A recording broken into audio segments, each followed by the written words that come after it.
rank where the view is nothing less than phenomenal. For how I express and project from my abdominal. The only view better, both my daddy and my mama know. No living parents, my sons give me balance. My wife is my serenity, this mic is my identity. The world is foul enough, that's why I write without obscenities. Provoking danger with broken language and spoken anguish. Begging to get hurt, why would you ask to go through changes? Yes, Lord, life's a chessboard, master the angles. Control the tempo, be the one who holds the info. Acknowledge is just as deadly as machete swings. When spoken, the truth is as potent as that Medellin. While others swear the style is free, I just let it ring. Our time is undervalued, soldiers make us better kings. My fans on my shoulder, reaching after better things. Today I take the shot, for them I'd rather set the screen. My mama told me follow my dreams. My daddy told me get it by any means. Stand tall, make him bow to a king. But I've evolved, you can see the result. Look in my eyes when you speaking to God. Life and for those who be caught up in using what I was taught with the muse. I guess they call it proving I'm more than an artist. Penciling out my darkest while stenciling out a harvest. And storing what gets me from A to B, just like garages. Instrumental with collages. Envision what I've been drawing. Broadway to give you rhythm like the great Lena on. So bent on, found comfort in the storm. Find peace and on when you see them others perform. Organized chaos, outcasted like hey ya. Yo, party people in the place to be, what's good? It's your number one chief rocker and Knicks universe, your main man, Uncle Freezy, and welcome to the premiere Knicks in the Nighttime show, the Knicks at Night podcast. Salute. Y'all, welcome to the joint. Y'all come on in and get comfy. We're going to be here for a minute. We got our people here. Yeah, man, we're going to rock the spot, man. Excited. So we got 1 down, 2 to go, and we'll see how things go from here, man. Super excited about the outcome, the way the game played out today, man. Watch some of the game with Coach, watch some of the game in the living room, man. I'm excited. Speaking of which, I'm going to bring my guys in real quick. Them. Salute. Coach, what's good? What's good? Let's go, Knicks. What's good? Yes, sir. Yeah, man. So just want to do a breakdown of the joint, man. I'm excited. For the first thing I want to do, man, before we talk about how we felt about the game, I want to just talk about what we saw, the differences, explain what we saw, and then we can get into how we felt about what we saw. All right, so I'm gonna start with Lee. Lee, what did you see today that you hadn't seen in other games? Energy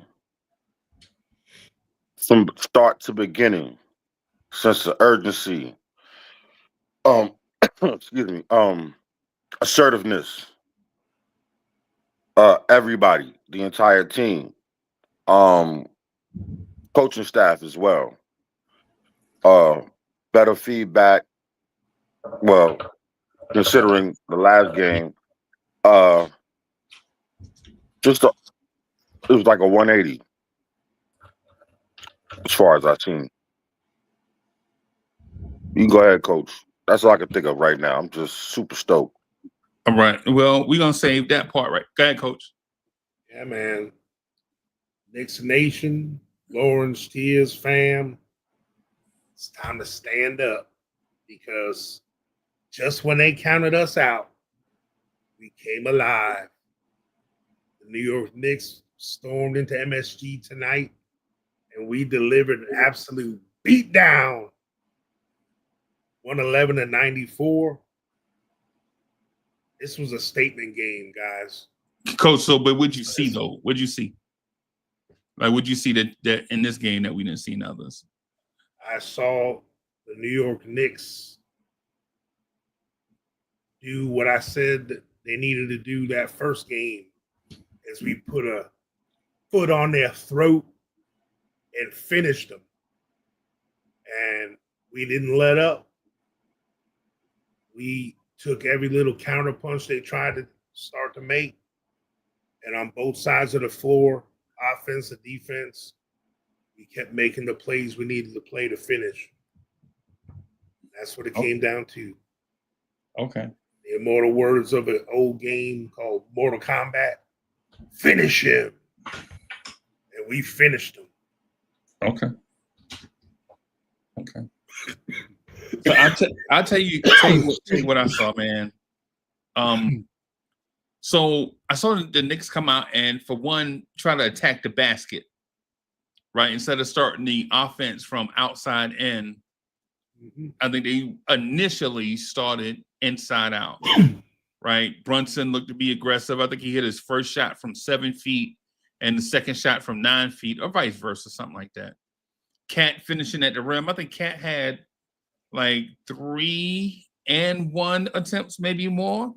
I don't know what he finished with, but clearly it looked like the game plan.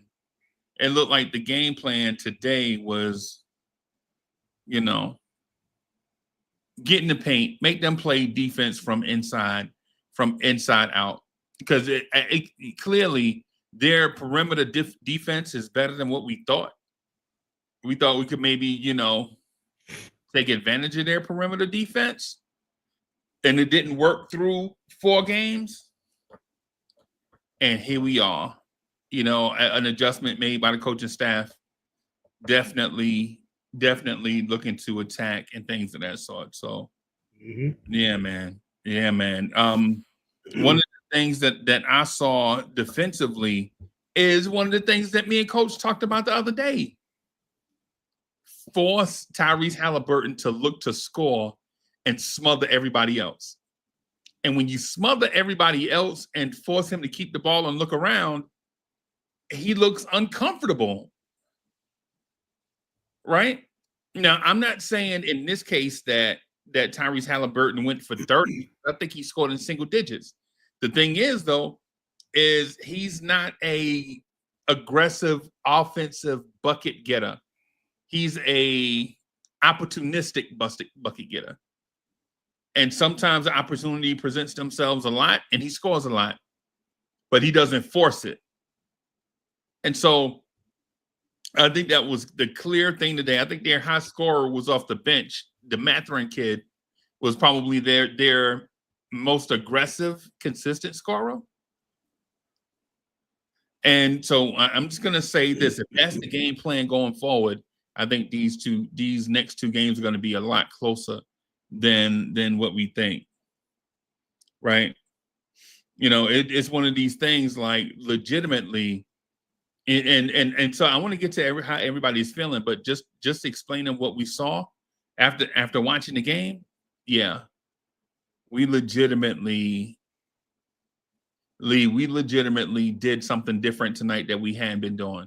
What I also saw, though, is Mitch was capped at 19, 20 minutes again.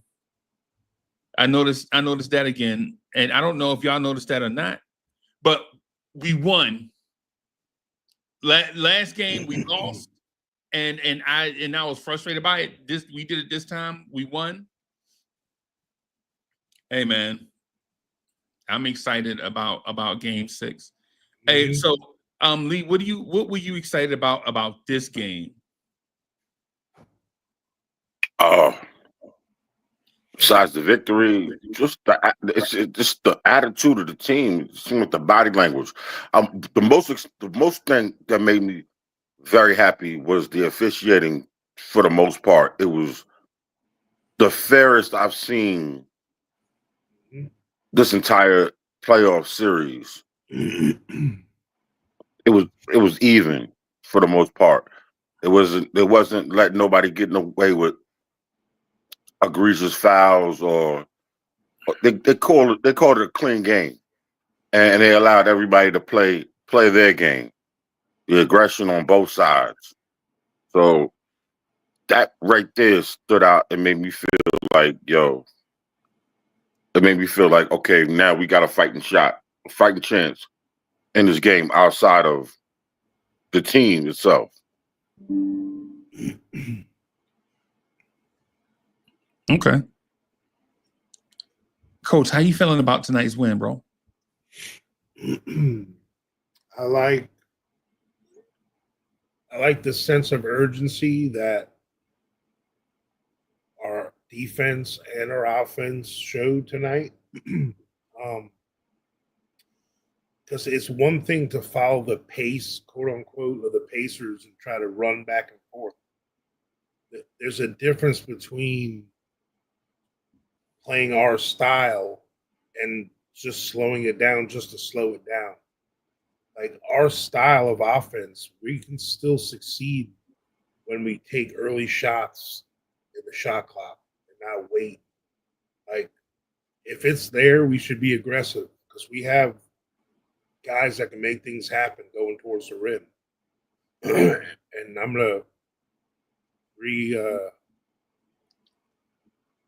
rehash what you said. That's the thing that I noticed: the aggressiveness. Even OG was driving to the rim more often tonight. Early, it seemed like Brunson, instead of slowly dribbling up the court, he did a few old Brunson things where he dribbled all the way through instead of dribble, dribble, dribble. I mean, he had his moments here and there. Yeah, yeah. He seemed a little more decisive in his drives. And when we have that sense of urgency offensively, instead of waiting and seeing, it just seemed like the crazy stat I just saw. We had 89 shots to their 74. I think that's crazy. Yeah. So to me, I think our defense. We just have a couple of guys on our team that aren't naturally great defenders. We play better team defense when they're having success on offense. It's just like a feel and an energy thing that happens. And Mitch was great early. Just the team defense we were playing was great, man. And it's not about the individual matchup sometimes on defense. Sometimes it's the way, especially the way Tom Thibodeau plays defense. There's so many switches and hedges and closeouts. It's a team defense. It's not based on individual effort. So if you make a mental mistake in those moments, that's when the other team gets shots. We seem to clean a lot of that up this game. And then that along with some effort plays. I mean, even Landry Shamet. The energy, bro. Was given energy. You know what I'm saying? On defense, like he's not known to be a defensive stopper, But it's great. It's contagious. So we live to fight another day. And it was great to hear that Nixon 7 chant over the undertone of Reggie Miller Freudian slipping Pacers and 6 on the mic. He didn't know he had a hot mic, I don't think. Yeah, Reggie Miller. Reggie Miller. What are we doing? Lee, did you see anything in particular that stood out? Something that was something that was vastly different, or do you feel like they just executed better? We took care of the basketball. And when we got stops, we took care of the basketball when we got stops. How does Walt Clyde Frazier? It wasn't too many follies tonight. The execution wasn't great, but it was a lot better, considerably a lot better than what the last 5 games or 4 games, for the most part. The captain was the captain tonight. And not just simple fact because he was aggressive on offense, but he led by example, and as long as and also to Cat as well. He led by example tonight. He was superb to some degree. No, not too many dumb fouls, even though he did get into foul trouble, but they weren't like the fouls that he would invoke to some degree, or cause. It was more so, you know, effort or just, you know, little silly fouls, but it wasn't the ones like the hooking, the just the, you know, lack of energy fouls. They played great. OG was awesome. Bridges knocked down some major shots, key shots. He was effective. And Hart played a pretty clean game as well. You know, I'm just proud of them all. Everybody. Mitch was awesome in the first half for the most part. You know, and you know, Tibbs coached a decent game.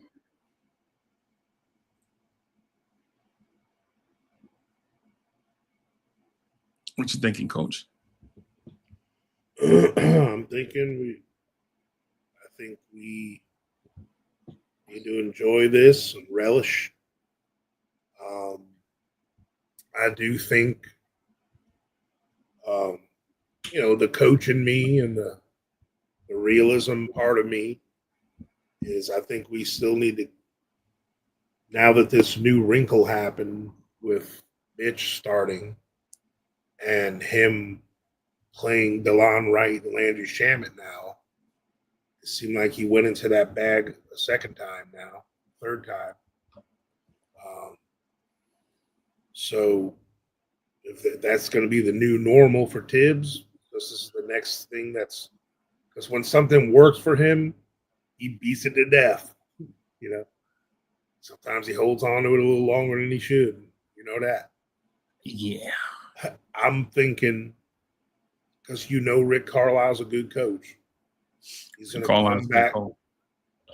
He's going to come back and he's going to because what we've seen the last couple games is the Knicks, you know, even in the game we just lost last game, like it's been the Pacers haven't gotten their offensive explosions early in the game these last 3 games that Mitch started.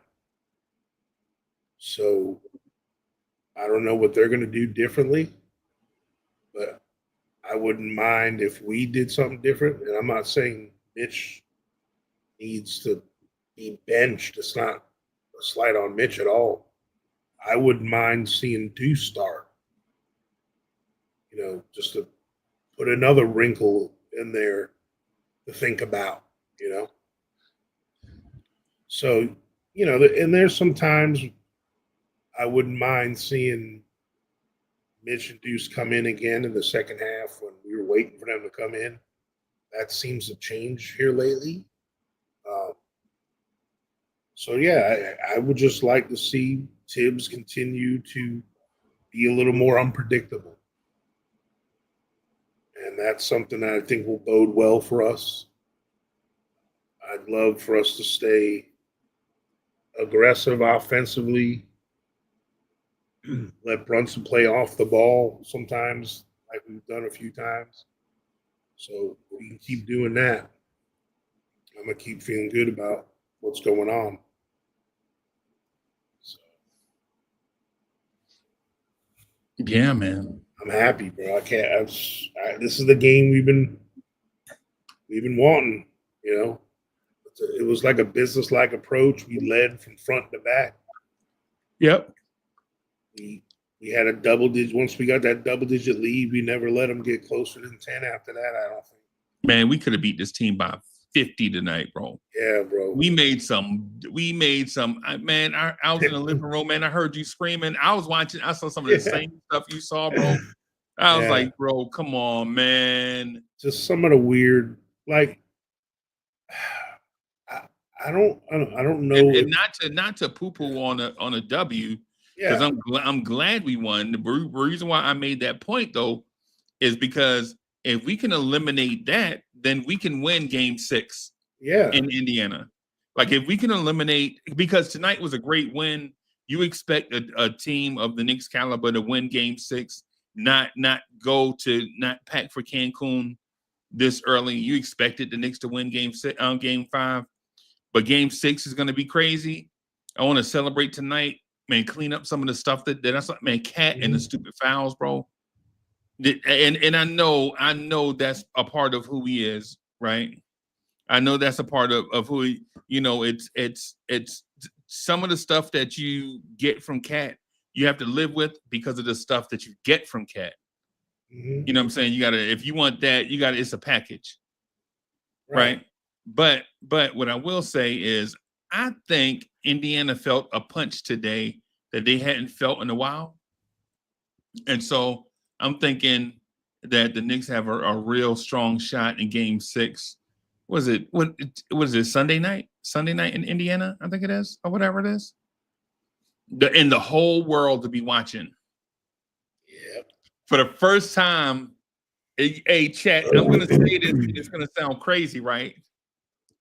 The Knicks are playing June basketball.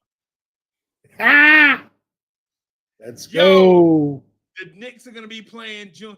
Yo, he said you said it's Saturday? Is it Saturday? Because it is Saturday. Oh man, okay. All right. Hey, we're playing for June, baby. Yeah. Yeah, man. Yeah, man. So it's one of them things. Let me do this right here real quick. HRM, the great. Appreciate the generous contribution. Great dub. Start Deuce, catch him off guard. Saying rotations. Ooh, yeah, start man. Deuce. Start Deuce. That's a great take. Start Deuce. Ooh, who do you sit? Do you sit Mikal Bridges? Because Bridges, even though he didn't shoot well, 6 of 12. He was 6 of 12, but he had 5 assists today, bro.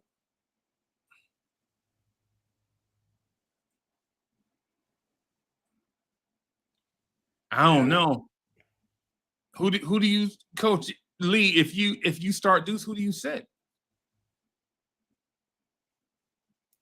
I think he's thinking. Hey, you said a Mitch, but you said bring it's a toss up. If you want to do that, if Tibbs wants to do that, do that. If he wants to, you know what I'm saying? If he wants to sit Bridges, do that. I mean, it's up to him. It's how he sees, how he wants to, how you say it, mix his bag of assorted chips. You know, you know what I'm saying? You ever had them shebangers? Yeah. With some of everything on them chips? He can do whatever he want. You know. Mm-hmm. And if it's Mitchell on the best, so be it. But it's gonna be what he's gonna bring him in as soon as possible, possibly, to keep the rotation fresh, regardless. So, hey man, at this point, it's Tibbs. In Tibbs, I trust, because I mean, as much as he made me upset the last game, today he won me back. So. I'm a dip out for a second, everybody, to do a small cameo on KOT, Coach and League on Rock the Spot, man. I'll probably be back in like 10, maybe 10, 15 minutes, unless all right, bet. things get crazy. So yeah, I got you. But yeah, man. As soon as I did that, lead this. So what I was saying was just to show the same message that Lee was trying to say, regardless of who starts, the minutes, because for me, it's not getting some of the bench in. It's not as much as like, oh, we need other guys to come in to give a different look. I really want these other guys to come in. I think they can hold their own, obviously. And there's moments where they do better for us. It keeps the starters like fresher, man, in the second half to put our foot on the throat and close these guys out. And And it's just our guys have been looking fresher lately. Too. Just those 5 minutes here and there, break. Like Jalen Brunson in this game, as much as he was cooking, he had that nice long break in the middle of the game. And yeah, they creep back a little bit, but not much. But we held them off just fine, you know? So then we had that stretch where Brunson and Cat were both out when Cat was in foul trouble. And yeah, our offense wasn't the greatest, but we held the lead enough to feel comfortable. And that's what it's about. Like, yeah, it's nice to have. It's nice when the bench scores a lot and they make a lot of stops. But all you really want and expect from your bench is to just hold on until the cavalry comes, back. And that's what they've been doing really well. I mean, shout out to Landry Shamet today. He made a couple threes. He had a lot of energy coming off the bench.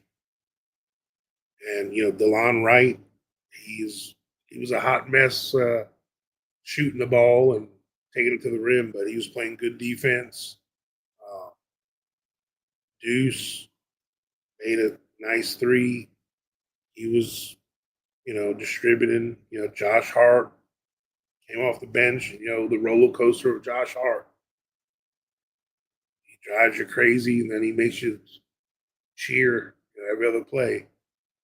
But yeah, man, I like the overall energy, like you were saying, Corey. So, what do you think? You saw how they implemented Precious for a little bit, and we all know it was probably because Cat's foul trouble and the Hack-a-Mitch situation. But I like to think Precious gave a couple good minutes. So you think that's something that what do you think Tom's going to be doing as far as the bench goes this next game, and Precious as well?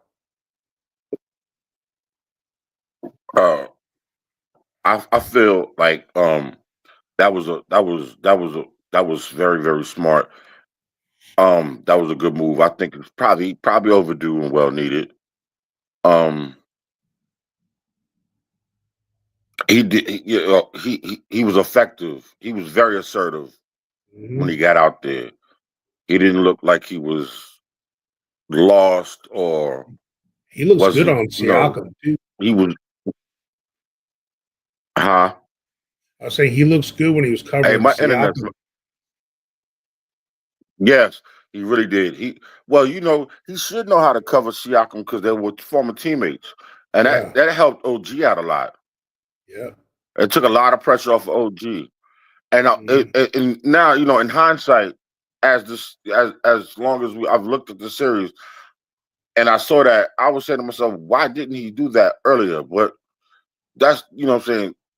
I'm not going to argue over that here nor there because right now he has this young man, and he should use him to the fullest to help OG out with that particular task right there with Siakam. Mhm. Yeah, I agree. I And and, mean, and, and yes, okay, bro. no, go ahead. You're good. No, I was passing it off to you. That's why. Okay. Yeah, like I'm not saying, give Precious 12, 15 minutes. Not at all. Just for what you said, to give that, because as much as OG, it's one thing that when OG plays his individual defense on whoever he's defending, he does a lot of help defense, defending the passing lanes. He tries to alter shots and everything. It's nice for him to have to take a break from that as well too. It makes him better, gives him more energy for some of the maybe sometimes when we need him to have the legs to make a three late in the game. So to me, yeah, we have to clean up the turnovers. Obviously, we do have a lot of bobbling the ball and weird passes after we pick up our dribble for some reason, especially like Josh and Kale Bridges tend to do it. Cat made a couple of iffy passes tonight, but I I don't mind a couple of those because I can see they were trying to get someone else the ball, someone involved, you know. So, I I definitely think that there's no such thing as a perfect game and perfect win, but as far as this goes, this is a wire to wire finish, which really no team's done in this series, you know, has had that Major wire. facts. That is a No, major fact, bro. like we showed tonight that we can hold on to a lead, we can finish, you know what I'm saying? So, basically, I just think that the Knicks keep doing stuff like this, man. I mean, I always have hope, and this is why we get upset because we know the capability of this team. You know what I'm saying? Like it's just this is what we know they're capable of being. So we get frustrated when they're not this. So they showed us tonight what this team could be, and this is what this team could be: playing both sides of the court, offense, defense, offense, defense. We're a championship worthy team. So let's uh let's enjoy this tonight and let's see what Indiana comes back with. This is their game 7. They don't want to go back to the Garden, baby. You know what I'm saying? I know this, and it's funny you should say that because I was just thinking about that. And we need to bring whatever Red Bull they drunk, Rockstar, uh, uh, uh, uh, uh, uh, uh, and whatever energy drink they drink, they need to bring that and put that in everybody's Gatorade bottle come Friday. Yeah. Go home, hope. I know that pretty much. I know they had their luggage sitting right there in the arena, ready to go right back to Teterboro to hop on that jet to go right back out to Indiana. I Yep. think we like you said, we I think that's what we're relying on as the team is relying on to come back and get that energy back, that garden energy of uplift this team. Shout out to all the Right. fans that paid them crazy prices to be out there. I wish Oh I had that yeah. kind of money to just throw away. Yeah, man. I But mean, go ahead, bro. yeah. No, it's great. When the garden's rocking like that. Especially when things are going good when Landry Shaman just makes a nice high energy defensive play and they turn the ball over. And then the crowd starts chanting, Landry Shaman. That's when the night's going good. Of course. And we need to also too, we need to bring that black hat with us. Because we're gonna be the villains, like you said right there, villains of the East. That's it, man. We need to bring that black hat with us, you know what I'm saying? And that I was just talking about I was talking to Ribby and Wise earlier. I think it was yesterday or today. I think it was probably today. And I said we need to bring that purge attitude. If you ever seen the first purge, Hmm. you Yeah, know yeah. the one they did on Staten Island. They need to Hmm. bring that energy with them all the way out to Indiana and let them know that we ain't it ain't what you Yeah, thought it was. You know, right. and Tibbs. please, whatever you do, be flexible. Be flexible in the adjustments. Have an open mind. Be clear. Do not get caught up in a situation. Because I don't know who we're going to get as far as referees, because I wish we could bring them referees with us to Yeah, they seem to the next call a game. pretty fair, clean game. I mean, what's crazy is, we talked about the refs calling it a nice, clean game, and this is the least free throws we've shot in the whole. That's what was crazy about it. Yeah, but you know what though? But they didn't get the fluky dookie fouls that they got Yeah. and all in their 3 victories. Mm-hmm. And this is the opportunity and the time with when that term medal comes into mind. We need to form that and really dig deep into this. This is team building, team morale, and esprit de corps type situation. These victories, we do not take it for granted. And like Kobe says, and that said one time in that interview, why aren't you smiling? Aren't you happy? Job's not done. Yeah. Job's not done. That was one of the greatest quotes I ever heard in my life. Ever. And they still say that to this day. Yeah. Like, I knew it was going to be a special night when 2 nights ago we gave up 43 points in the first quarter. And tonight we only gave up 23. I knew it was a different energy, different vibe. I can tell on them first few possessions. Brunson came down, was on it right away. Then he threw that lob to Mitch, and I was like, "Oh boy, it's on tonight." I just had that feel. It just felt good, man. He felt that he discovered that right hand and figured out how to pass with it and throw a lob with that right hand. Yeah, he did. Yeah, man. Hey, shout out Rome Far Rock. I just saw you in the building. I want to say something real quick. Shout out to Cat, because you know what?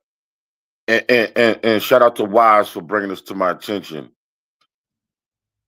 In the press conference, when Brunson was basically, trying to, because he is the captain and the leader of this team, he was about to take the brunt of it all. And Cat stepped up and said, "Nah, it wasn't all on him. Yeah. We need to do better as the entire team." Yeah. And he showed up tonight and he held his captain down. Now I need Cat to do that for the next 2 games. And not just Cat, but Josh Hart, OG. Oh my God, Bridges, please. Come on.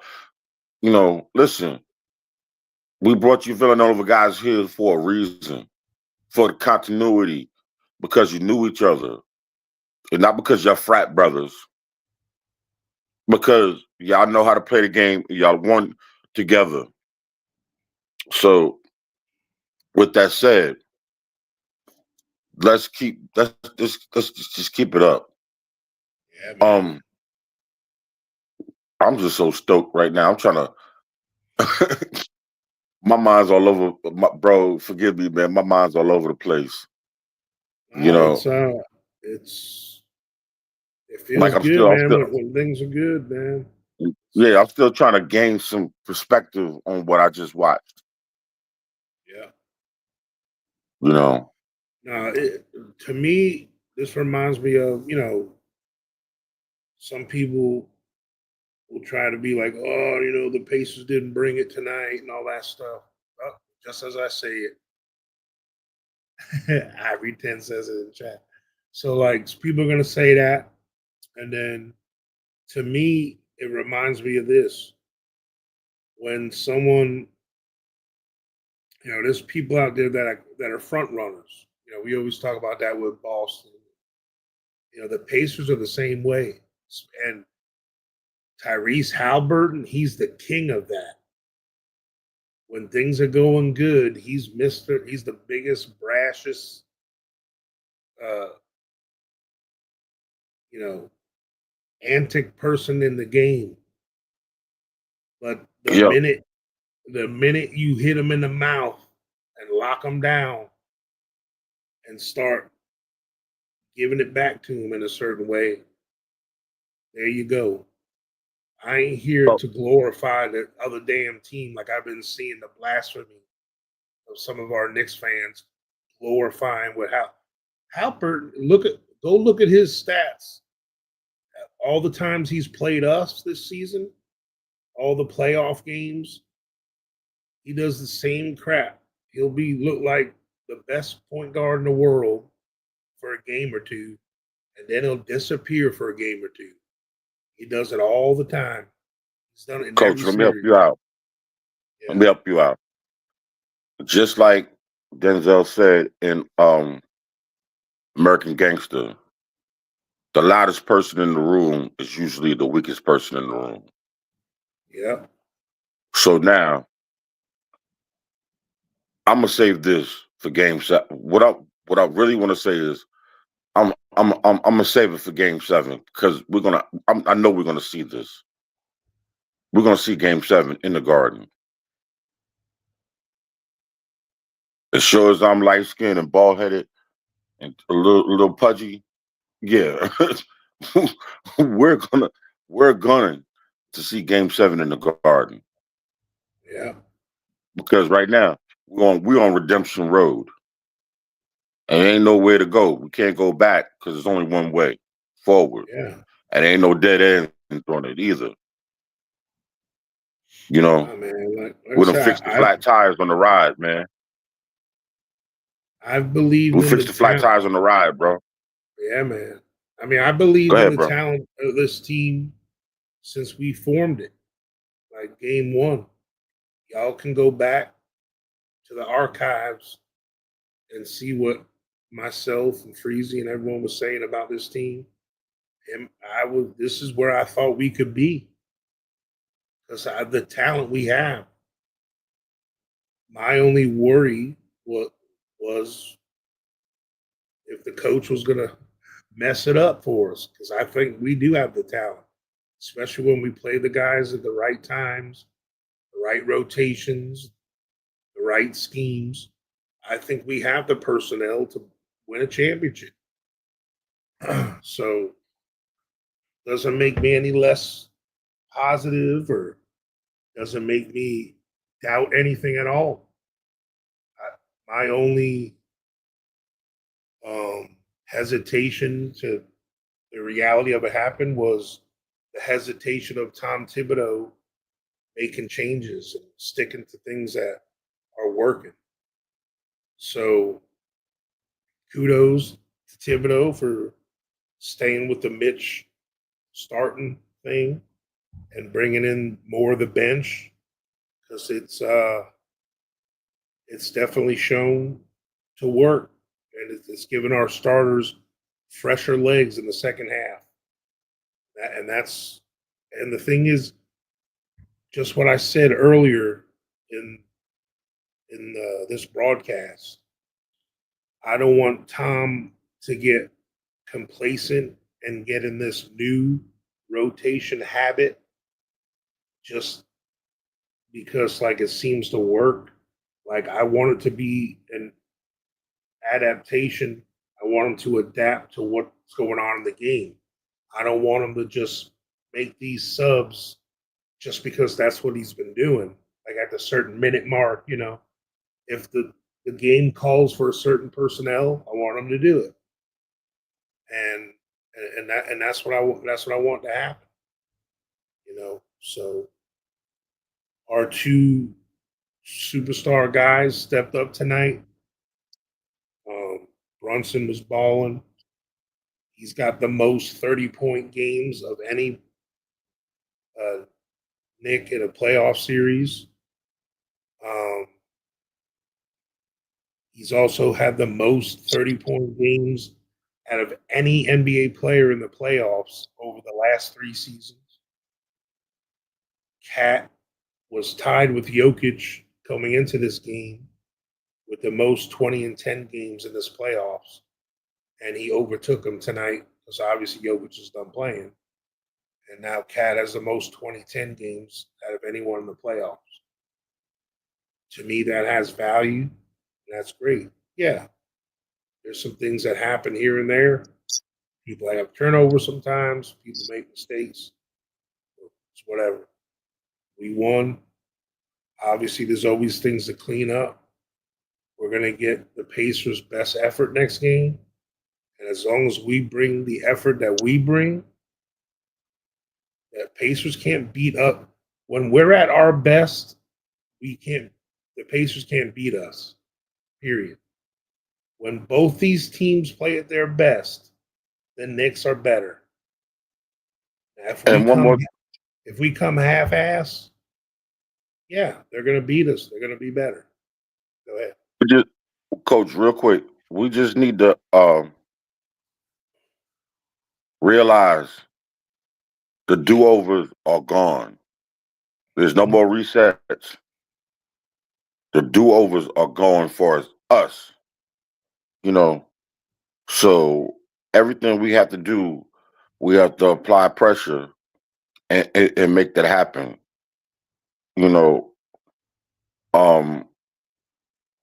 have to force them to play our game, like we did tonight.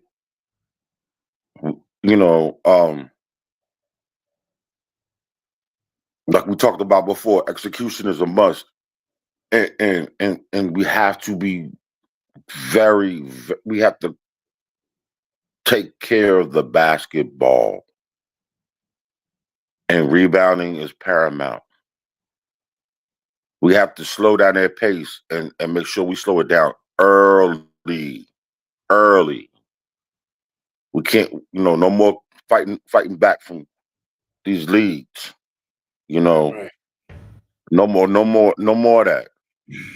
Right. We've shown the world how we can attack this team and keep them keep them backpedaling instead of us.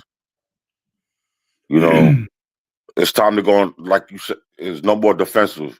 We have to go on the offensive. And stops are the key as well. Right. We have to get stops and limit their shots. Their shots. I think we're better on both sides of the ball when we're aggressive.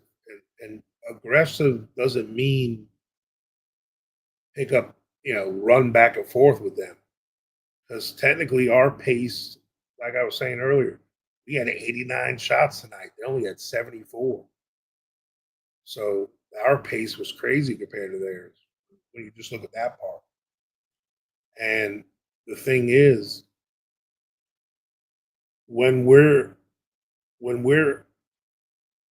how we set the tone and make them play at our pace is what we do on defense. When we're forcing them to take the shots we want them to take instead of reacting to shots they take, you know what I mean? Like sometimes like we hang back too much, but when we get up in their face and force them to make decisions, like I just think we're so much better when we do that.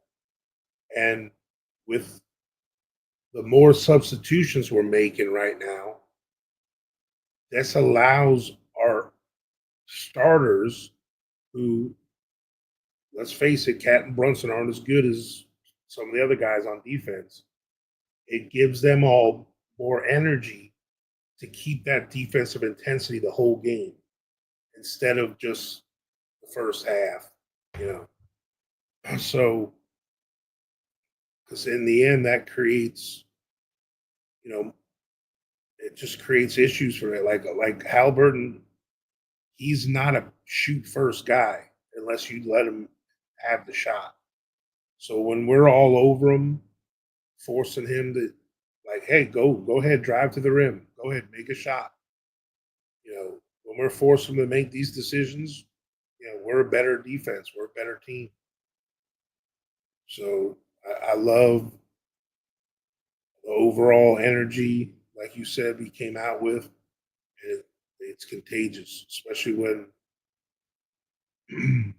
one of our guys can get going early. Like Cat, he was. It just looks so good when he's being involved in the offense. Like it just looks better when. Because here's the other thing. I've said this before in after other games that sometimes Cat gets in foul trouble. A lot of times he does. So you wanted to get that Cat offense early because you don't ever know. You might not have it in the middle of the game for a quarter and a half because he's in foul trouble. So ride his ass early. Let him get him driving to the lane. It's going to give them a chance to have foul trouble. Their front court, even though they hardly call fouls on him against the guy. But he did have like 3 or 4 and ones tonight. Yes, he did. And he took Miles Turner. He took Miles Turner out the game. Yeah. And then I don't know whoever that free agent young guy that they had. They made him look like what. Tony Bradley.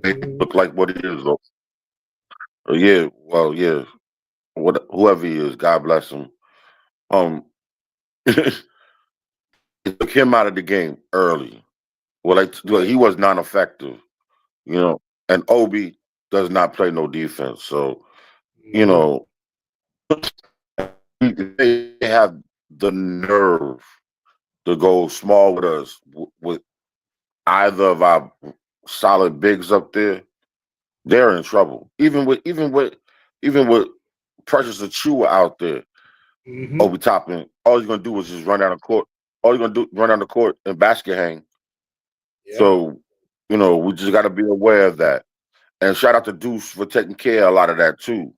He couldn't get off today. With those dunks. So, well, I tell you that that Tony Bradley, phenomenal.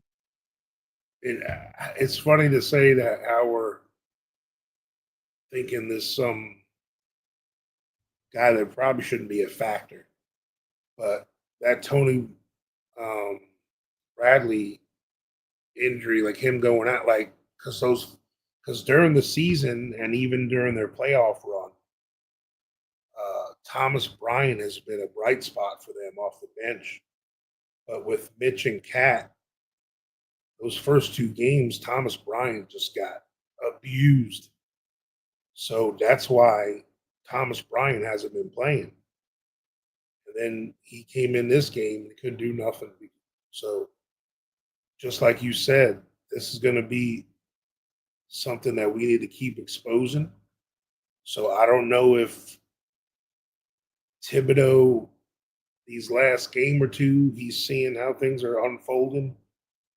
And he's making sure Mitch has the end, because this next game, this might have to be another 29-minute, 30-minute Mitch game where him and Cat play together a little more often, because that's where our real advantage is, right, with them 2 against their bigs, because they got no one that can do anything inside against them or stop them on the other end. So, yeah, I totally agree with you, and I'm pretty sure right now Tibbs right now has that tablet. He's probably sitting on the bus right now with that tablet breaking down film. Right now, he probably took a 5-minute shower, brushed his little comb over real quick, and sit on the bus right now, breaking down that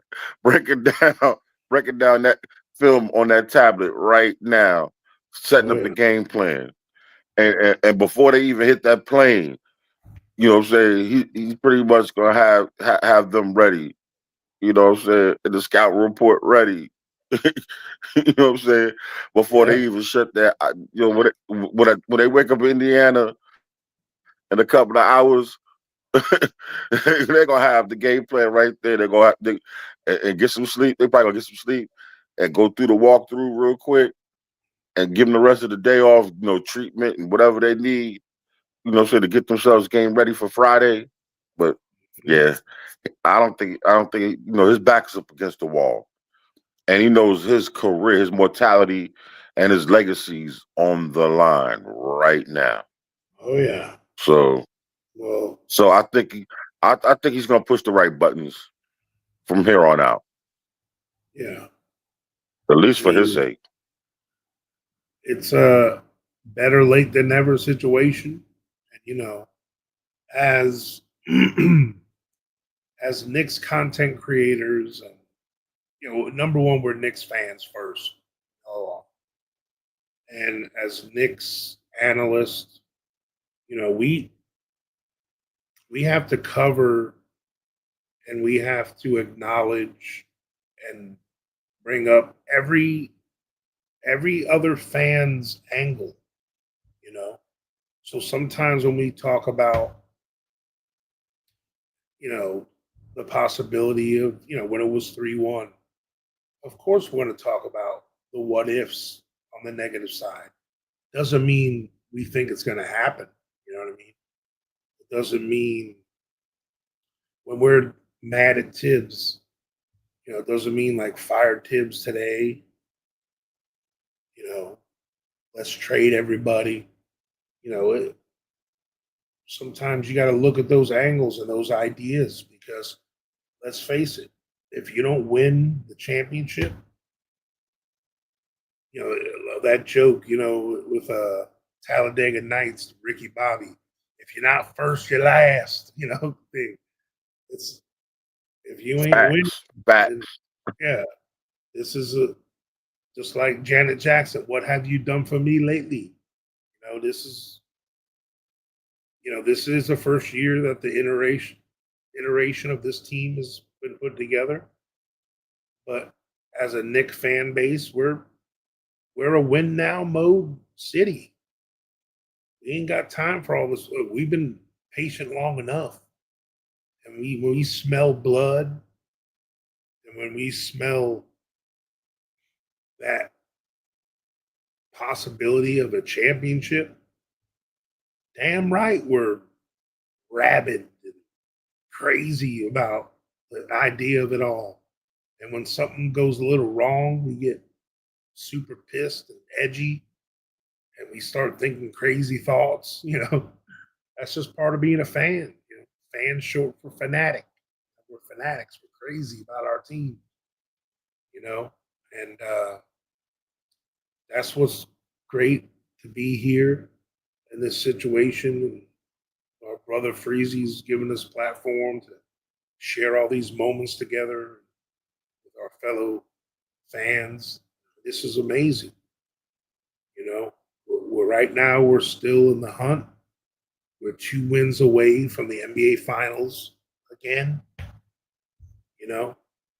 And the team that showed up tonight, this team that they showed me they are, I don't care how the hell the Pacers looked or the energy they had or didn't have. I can give a damn. This is when I put my coach's hat on. It doesn't matter what the Pacers do. It matters what we do, period.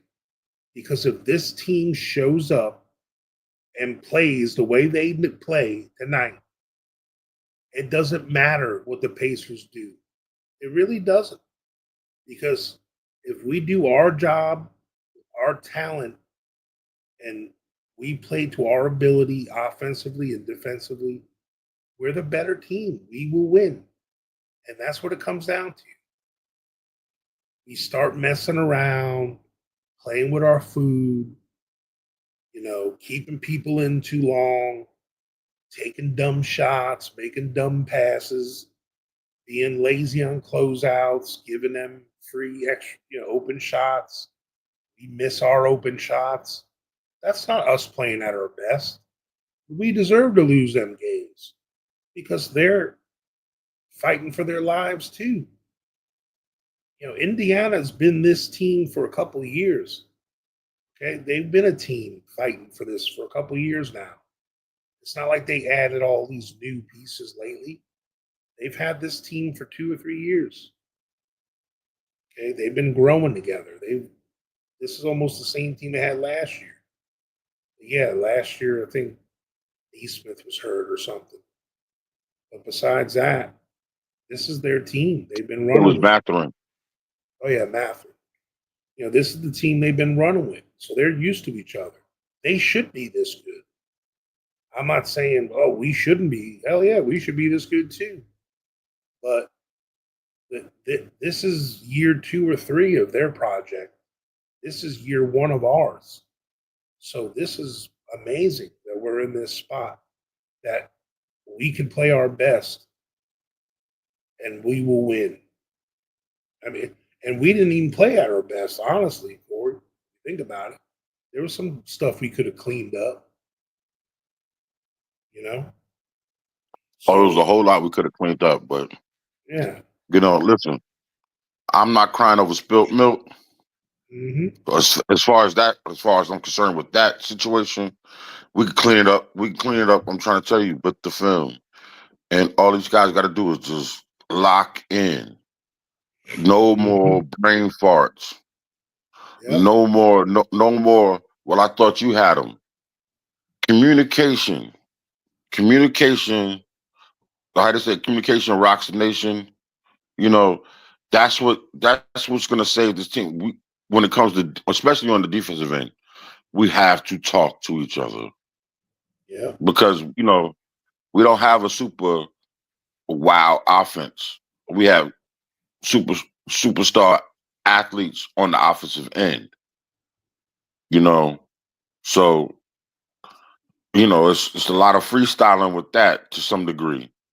And I mean, for the most part, whether we agree with it or disagree with it, but that's what it is right now.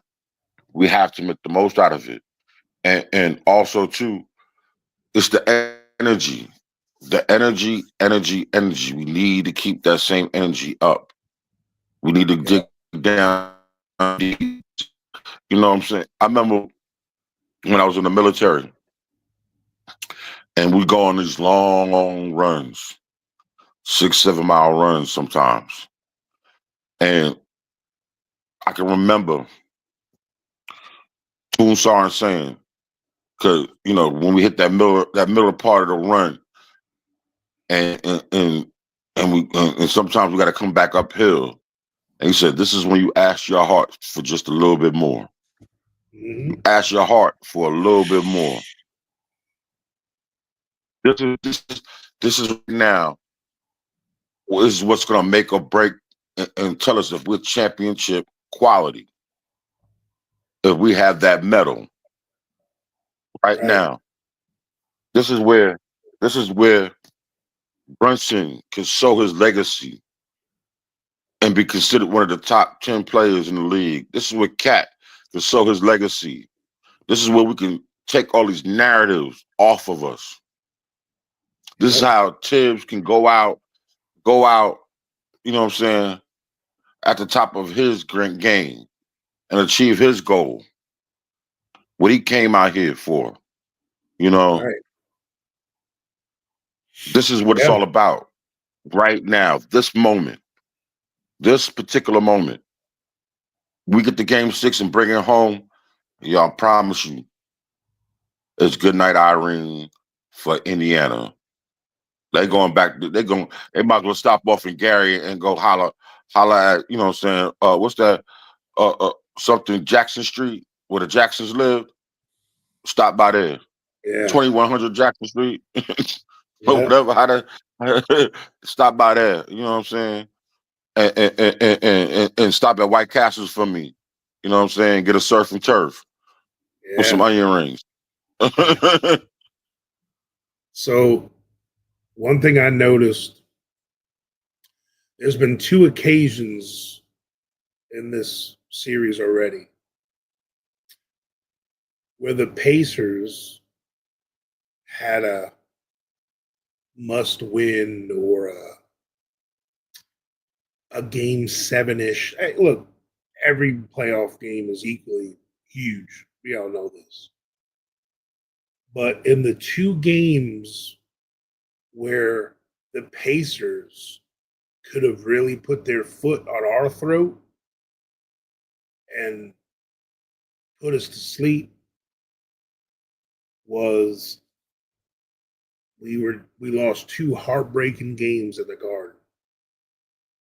That game 3 in Indiana.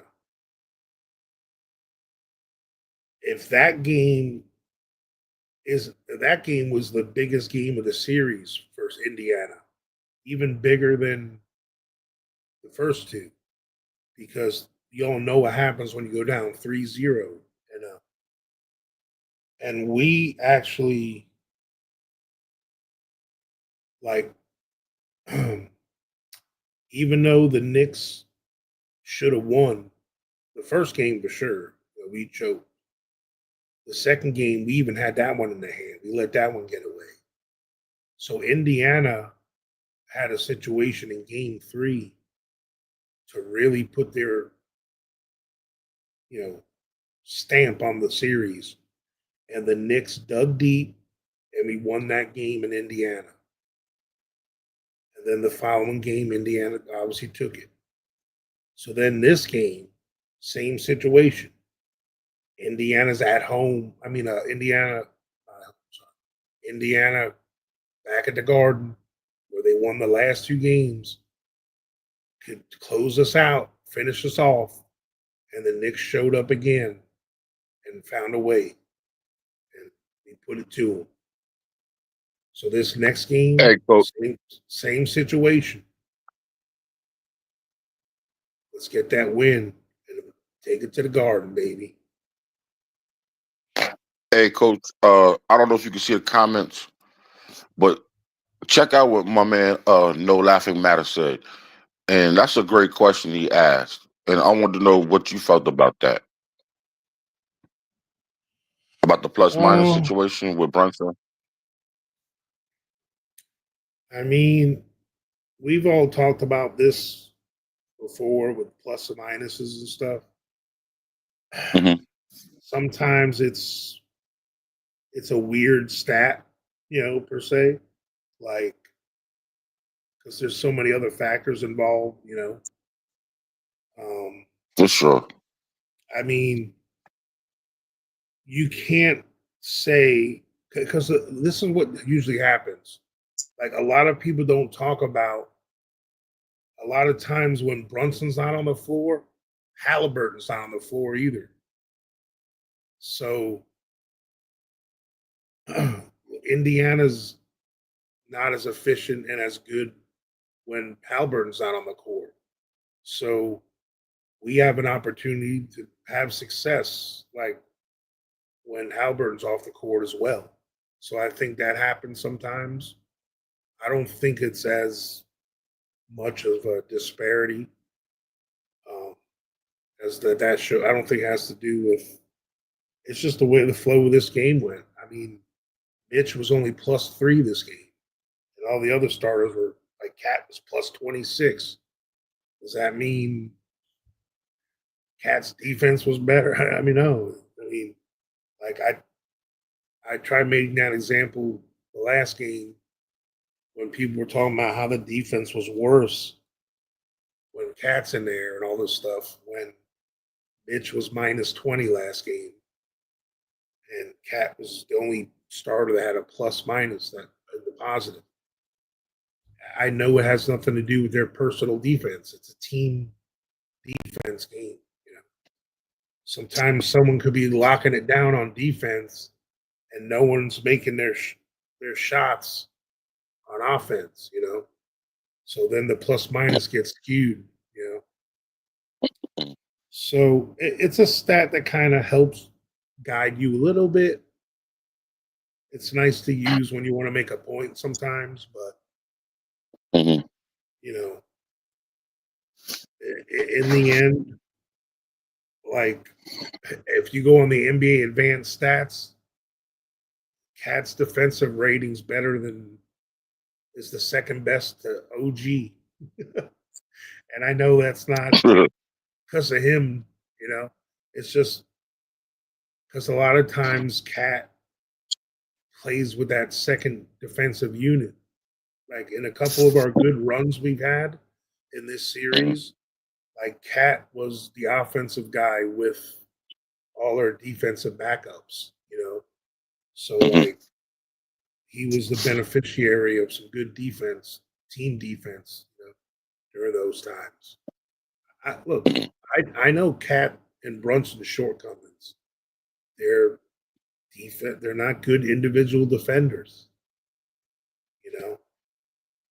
But those are the things you put up with because of how elite they are on the other end of the field, other end of the court.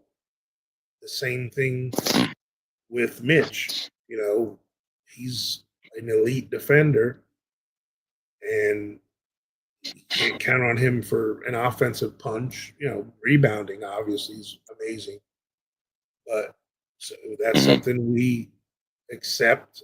You know that he's not a threat to score a lot, so because we need his defense, and you have that on every team. You know, and I No doubt. think, yeah, No doubt. Let and me do I something real quick. yeah, go ahead, brother. No, no. First of all, I want to shout out my man Brian Woodall.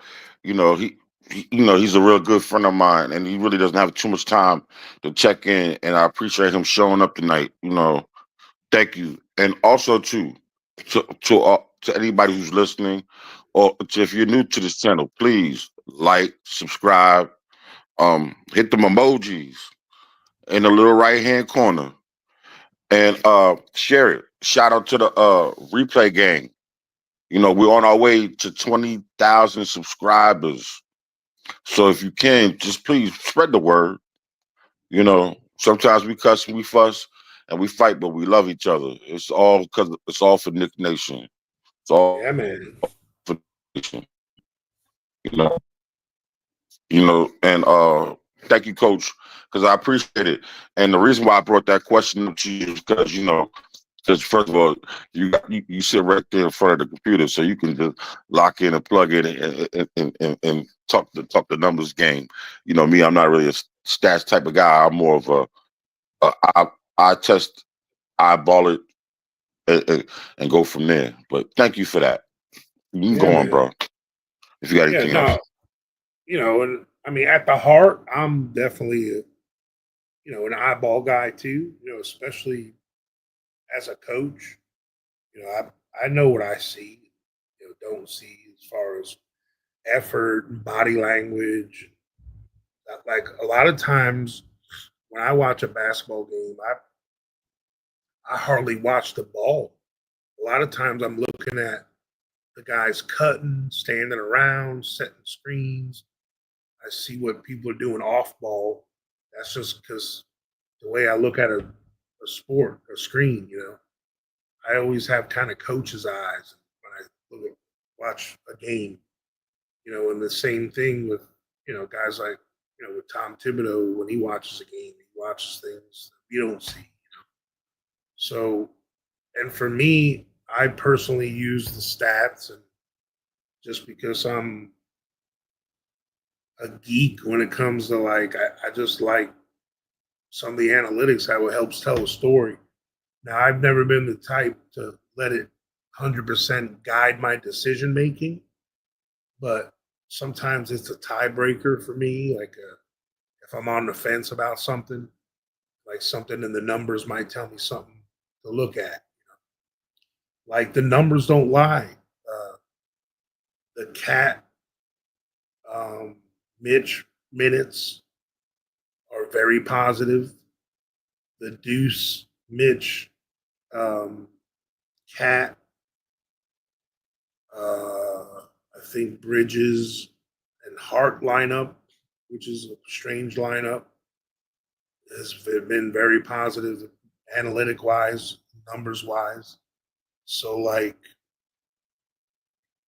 but to me, as a scheme person and knowing as a coach what I got to deal with and handle against a team, I don't care what the numbers say or the plus minuses or when people think that Cat and Brunson can't coexist. If any coach knows what the hell he's doing, I would hate. Like, well, what do? You can't double team either of them because the other one will kill you.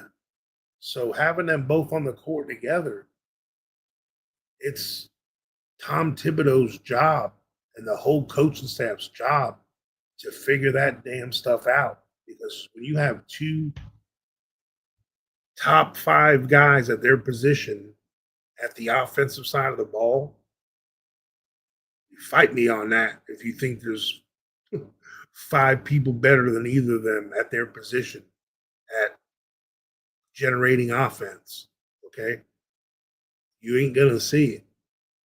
If you can't make an offense work with these two guys, then you ain't supposed to coach. In the end, because when you got two guys like that, you need to figure something out with the other 3 guys. That's why having Mitch You funny for that one. that's why having Mitch play instead of Josh, because look, as much as I love Josh for the good things he does, he brings that energy, he brings that fire. And when Josh is doing great things, he's amazing. But, Josh has those, 2-step forwards, 1-step back things that happen all the time. So, like, but one of his step back things are, man, his defensive positioning and the way he gets blown by sometimes. That's why that starting lineup with Josh is tough to have 3 below average defenders on the court. It's okay to have 2, but to have Josh and Brunson and Cat, it makes things tough on McHale and OG, man. That's a lot for them to deal with. So when Mitch is there, that's what makes it work. So that's why when Josh comes in, that's when, like, maybe Brunson comes out and Deuce comes in. You got to have it where you can't have those 3 on the court together for a prolonged amount of time because of the defense. The defense is affected when them 3 are on together. Balanced. Yeah, the stats do show that. Balanced. Yeah. And that's something that Tibbs has been starting to figure out. Because I think once we figure out those rotations and when to bring Mitch back in and Cat back in and stagger in their minutes a certain way where they get that time together. Same thing with Brunson. There's that time where Brunson's got to cook for a while, and then you let Cat cook with the second unit for a while. They found a good balance of that, like you said, like this game. So, in this league, I don't give a damn who you are. You ain't smarter than the game, buddy. There's no team, there's no professional player or coach at this level when you get this far on this stage is giving anything away. And for anyone to say that the Pacers gave us this win, it's blasphemy. You're just undermining what the Knicks did well tonight. So shame on you as a Knicks fan who's gonna poo-poo on that.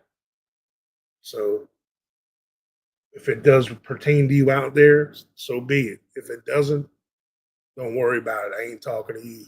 So that's just, I don't care. I've never been that type to where, oh, these guys just we didn't care tonight. We're just worried about the next game. These dudes don't think about that, man. They're trying their damnedest to play. Now, us as fans, we think they're mailing it in, but it just sometimes some guys have the best of you on one night or the next. It happens. They're professionals. We got I don't care what the record said in the regular season, the best 4 teams in the NBA were left. That's what the Eastern Conference Finals are. These are the best 4 teams right now. Well, now there's 3 because Minnesota lost. So they're all here for a reason because they've been fighting tooth and nail to get this far. This is a marathon. This isn't a sprint. So we're built for this, man. I'm glad Tibbs made the decision he made. He made, a better late than never situation. This is something that a lot of us have been calling for and wish that we had that he had done earlier in the season. Hell yeah, we wish he's been doing this all season with these subs and everything. We've all said that. But I'm glad he's finally doing it. I wish he did it sooner. And I hope he's still, because all that mess that he says in his press conferences, we do what the game tells us to do. Hell no. He hadn't been always doing that. We know that. Because how many games have we had this season where the game's telling us to put Mitch back in, or the game's telling us to give Brunson a break, or the game's telling us to don't take Cat out, or the game's telling us we're up by 20, take your starters out. And he ain't doing it. So I don't want to hear that mess either. So, like I said, I'm enjoying this win. I hope you guys do too.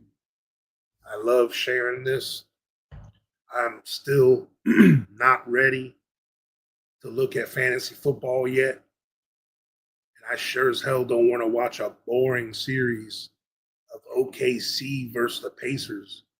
Just knowing. I got a question for all you guys.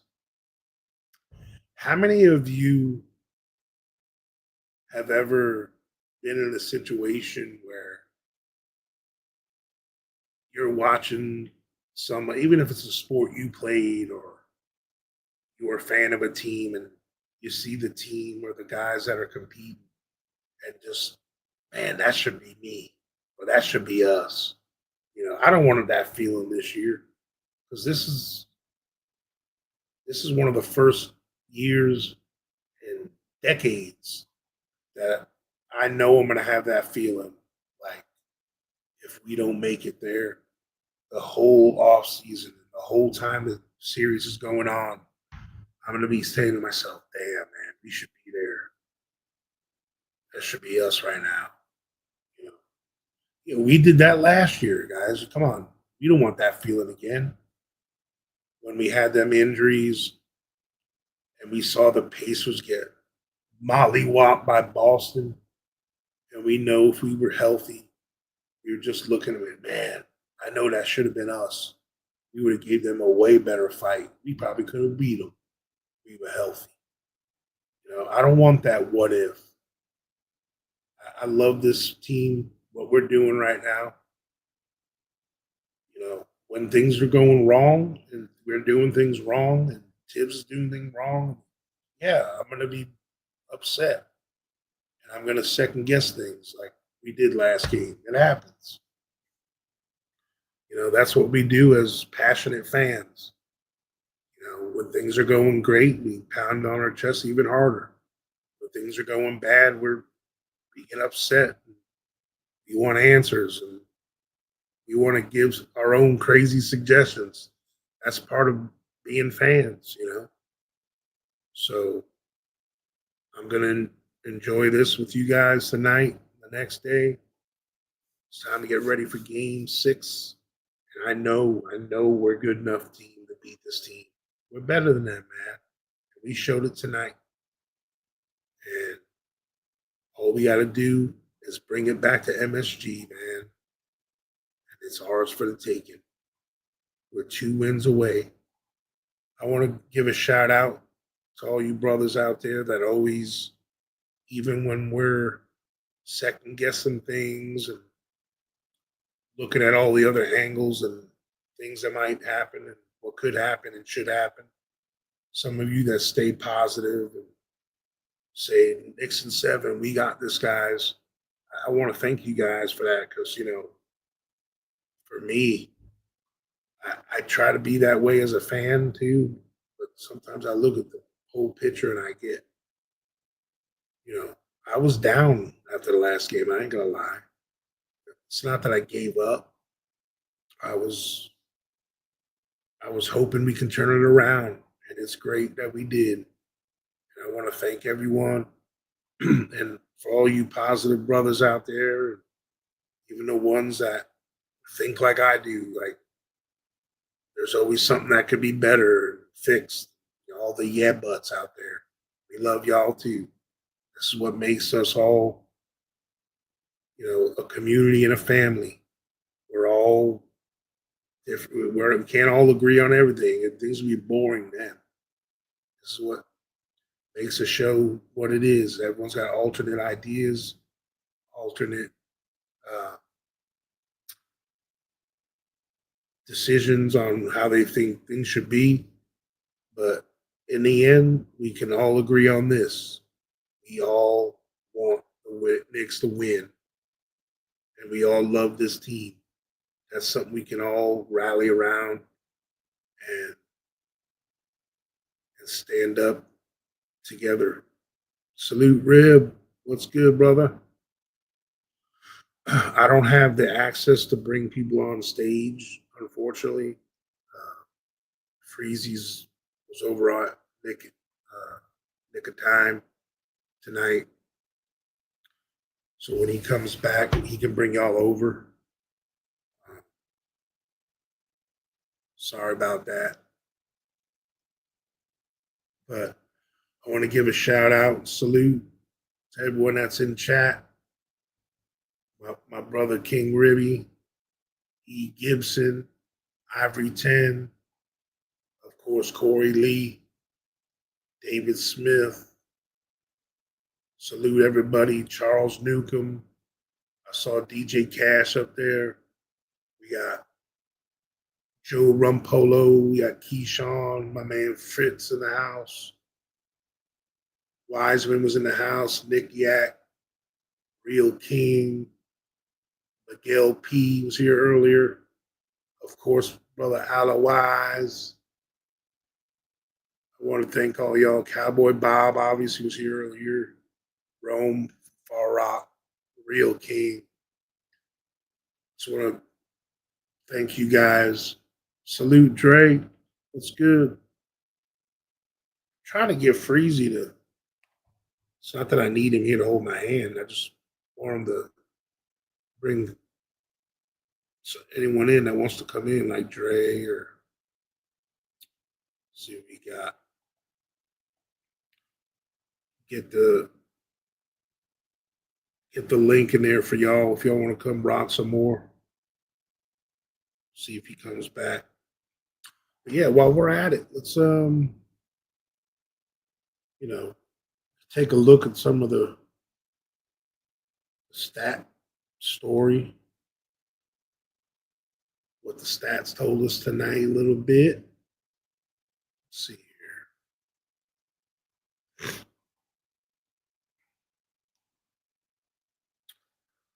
Let me bring this up.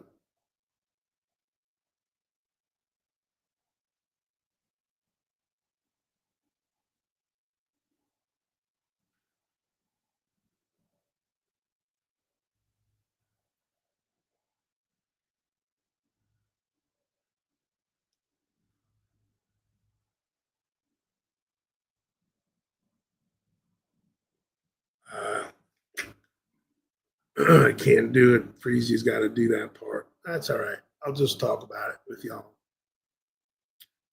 So yeah, we got tonight the Knicks. We got 26. Wait, hold on a second.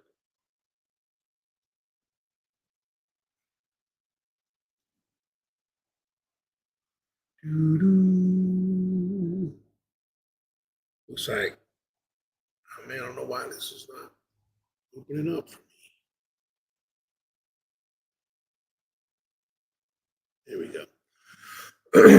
All right, we got Mikal Bridges had 12 points, 5 assists, 3 rebounds, a steal.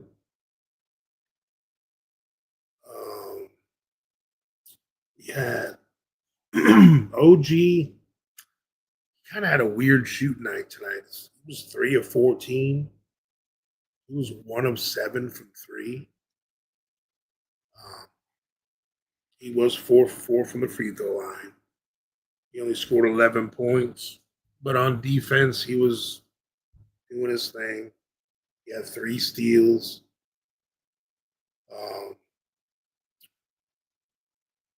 Yeah, a couple of those drives he had tonight, man, he was just, I don't know, just couldn't finish. And we had Cat, who was 10 of 20 from the field, 1 of 4 from the 3-point line, only 3 of 5 from free throw line. He missed a couple. But he had 24 points, 13 rebounds, 3 assists, steal. Like I said earlier, when we were starting this telecast, he's the I can drop you the link, Dre, but I don't know if only Freezy can put you in. So I'll try.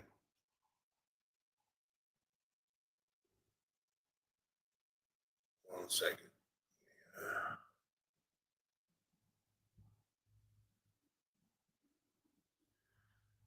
Drop this link in chat. I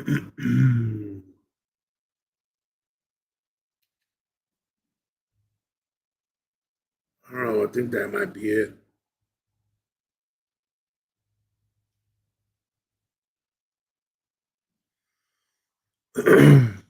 But yeah, man. So yeah, we got what I said earlier with Cat. You know, going into the game, he was tied with Jokic. 20 and 10 games in the playoffs this series, this playoffs. And tonight he overtook him for the most. So he has the most 20 and 10 games in the playoffs right now. 24 points, 13 rebounds. Then our man Brunson, told you what he did tonight. 32 points. Set the tone early on 12 of 18 shooting. 4 of 7 from the 3-point line. And he did all this in 34 minutes, y'all. That's efficiency tonight. Put on a clinic, if you ask me. So if y'all think that that's what we need from them too, this is what I've been saying from the beginning. We need Brunson, and this has always been my personal formula for a Knicks victory. Every game, Brunson and Cat need to do what Brunson and Cat do. They need to do what the stars do in these games. They got to get their averages at the very least. Okay. One of the wings, either Mikal or OG, need to have a good positive night of offense. at least one of them, either McHale or OG. I would say McHale had a good average offensive night. And then one guy on the bench has to come in and be a spark, score like double digits. And Josh Hart was, that guy. He had 12 points off the bench tonight. Now, he played a lot more than most bench players play, but that's the formula, If any of those things don't happen, it's harder for us to win.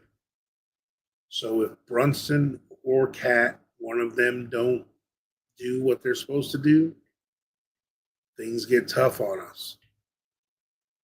If OG and McHale have an off night, that's bad for us. If no one on the bench does anything, that's a bad night for us. So that kind of, that's been the formula here. And if we can keep that going, I think we're going to have success. So with that being said, I don't know how long Freezy wanted to rock tonight. I personally don't have much more to talk about. Maybe we can keep talking round and around about how great things are. I wouldn't mind talking with Dre and some of the other guys that want to come up here, but I personally got to go to the bathroom. So I just didn't want to step away and have dead air. Let me call Uncle Freezy. Gonna put him on the air.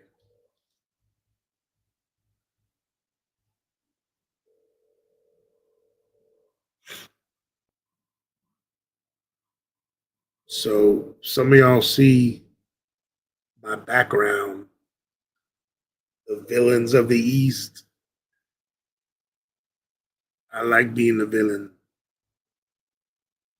No problem with the Knicks being the villains. Hey, thanks for the call.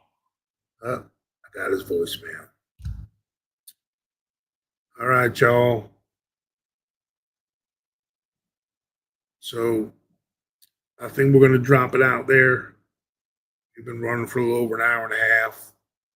Let's enjoy this win. If Freezy wants to get things popping some more after, I know he has some stuff he got to do. He got a long day tomorrow.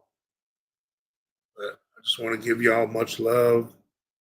If we do pop back on again, I'm sure you'll see the notification. But I'm going to step off for now myself. I'm going to sign off. Corey has some internet issues. Just remember to smash that like button, subscribe if you haven't already subscribed. And much love to everybody, Lawrence Tears, Knicks Nation. Everyone, I want to thank y'all for coming out. Thank you for your support, your dedication as Knicks fans and to our channel. Oh, there it is. Yeah, I had put that link up there. I'll probably come back and rock some more. I just have to go to the bathroom. I just didn't want to leave dead air. So if you want to come on in and chat with us, it looks like Freezy just posted the link. I mean, I'm not done. I don't want to quit. Just like I don't want to quit on this series. I don't want to quit on the night. But yeah, man. So what do you guys think? Some of you guys that are here in chat.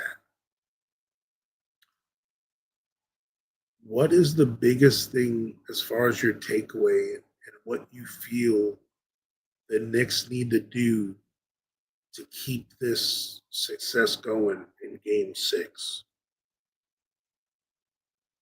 The two options would be this. Do you think we just continue exactly what we've been doing these last two games, especially this game, as far as rotations, personnel, scheme, style? Or do you think there's another change that might need to happen. So let me know in chat what you think.